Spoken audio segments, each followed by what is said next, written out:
Coach, why do you think Americans are not, there's not any Americans really in the top group of tennis players? Now, would you want the short answer or the long answer or both? Whichever one you prefer. Okay, I'm going to start with the short answer first because it puts things in context. There's a difference between doing things right and doing right things, which I've said. We're very into doing things right. So we do wrong things right and right things right, but we do a lot of wrong things right. Okay, that's quite philosophical, right? But we need to do right things. We need to do right things, practical things. Now, top-down management will never work in a competitive environment. It will never work. Competition is capitalistic in its sense, isn't it? It's entrepreneurial in its own sense. It's one person against the world in its own sense. We need to breed individuals for an individual sport. Now, I'm not saying that you don't need some systems and some guidelines. Again, with the strong-willed athlete, we need strong-willed athletes but we need to mold their will without breaking their spirit. That's the balance, as I've said before. Mold the will, do not break the spirit. But top-down management, socialism never works for excellence. Now, excellence will always breed participation. Look at Tiger Woods. Golf boom because of Tiger Woods, that breeds participation. Roger Federer in Switzerland. Sweden, when Borg came, excellence breeds participation. When the USA was hot with our role models. When Sampras was battling Agassi and Courier and these guys and Michael Chang, that whole group, that excellence bred participation. Systems that go out and want participation, that does not breed excellence. Excellence breeds participation. Participation does not breed excellence. I absolutely believe that it is an ideology problem that we have. We like systems.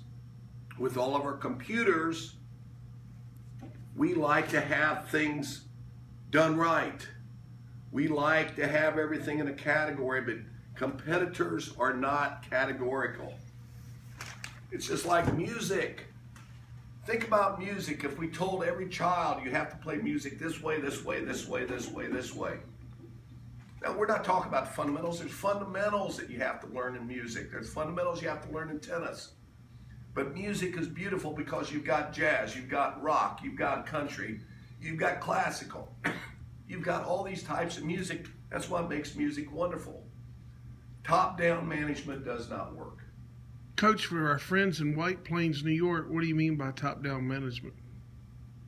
It's not just there. It's everywhere. We have top-down management in our culture right now. For whatever reasons, computers allow people who are managers to be in leadership position. Years ago, I read a book, business book, that said, leaders do right things, managers do things right. We need number one people and we need number two people. When managers are put in leadership positions, when managers are setting the trail, managers are people who are the number two people, are basically setting the standard and the direction. They want things done right. Yes, sir. Our leaders do right things. They blaze the trail. It's not just in our organizations. And I'm not just being politically correct. I will speak out when I need to speak out. But bureaucracies put managers in leadership position instead of leaders in leadership position. And the key to leadership, the key to leadership and power is empowering people under you. Power is implied, it should never be exhibited. Power is implied.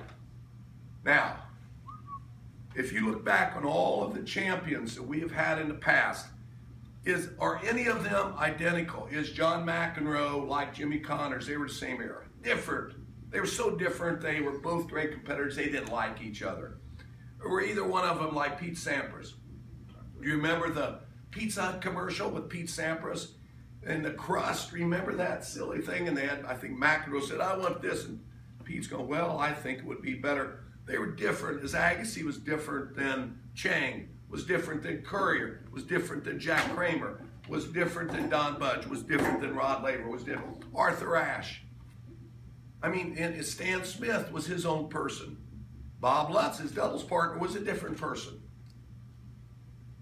So we need to be breeding, and I don't want to say breeding, that's the wrong word. What am I talking about? It's not that. We need to be allowing entrepreneurial thinking and our youngsters to be individuals. But we need to put a steering wheel on that individuality so they don't wreck. We need Ferraris, and we need to build their steering wheels. We don't need Chevrolets and Volvos and Fords. A Volvo is a good car, but it's not a Ferrari. You win Grand Slams with Ferraris, with a John McEnroe, and he's got the steering wheel, his own steering wheel, and he still does, I'm sure. But those people win Grand Slams. And is that not happening? What do you mean it's not happening? No, we put regulations on people so much at the basic levels. If you want to run tournaments here, you've got to follow guideline 1, guideline 2, guideline 3, guideline 4, and it all looks nice to an office somewhere. But you need to have your entrepreneurial skills be able to shine and say, this is the way we run tournaments here at this park. You need to be different than the country club across town or different than this high school across over here. You need to be your own person. In the end, we have multiple different kinds of music, and they're all beautiful, but they all work together for greatness, and the cream rises. Right now, what we do is have regulation, regulation, regulation, regulation, and then very vague rites of passage. Oh, how do we do our rites of passage? Well, let's start at 2-2 every set. No, let's play no ad. No, wait a minute. Let's do 10-point tiebreakers for the third set. Oh, no, let's in a back draw. We're going to do, and we have 32 rites of, nobody knows what a real rite of passage is.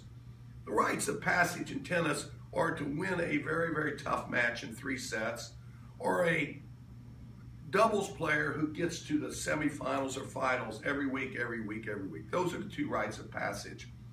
But what we do, we have all these regulations, and then we don't really have marked rites of passage.